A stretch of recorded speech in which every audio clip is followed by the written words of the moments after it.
আসসালামু আলাইকুম রহমতুল্লাহি তাআলা ওয়া বারাকাতুহু। এটা খেজুরের দোকানে আসলাম। এই দেখুন খেজুরের কোয়ালিটিগুলো কত সুন্দর, মাশাআল্লাহ, কত সুন্দর সুন্দর কোয়ালিটি রয়েছে। বিভিন্ন ধরনের খেজুর রয়েছে, কোয়ালিটি এক থেকে এক কোয়ালিটি, সমস্ত আলাদা আলাদা।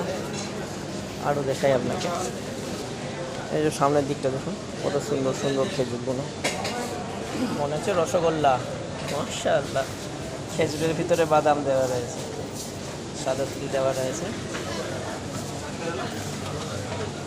সব কোয়ালিটি সব আলাদা আলাদা রকম কোয়ালিটি। কত সুন্দর মাশাআল্লাহ খেজুরগুলো। এবার রসগোল্লা ফেল, বুঝছেন, একেবারে সব প্যাকেট করা, এগুলো প্যাকেট মাল। এই সাইডে কিছু লুজ মাল রয়েছে, খেজুরগুলো সব আলাদা কোয়ালিটির খেজুরগুলো দেখো। আলহামদুলিল্লাহ, কি সুন্দর, মাশাআল্লাহ। খেজুরগুলোর কোয়ালিটি মাশাআল্লাহ খুব সুন্দর, দেখেন কত সুন্দর সুন্দর কোয়ালিটি। আলহামদুলিল্লাহ, কেমন লাগলো খেজুরগুলো দেখে আপনাকে একটু বলবেন। আসসালামু আলাইকুম রহমতুল্লাহি তাআলা ওয়া বারাকাতুহু।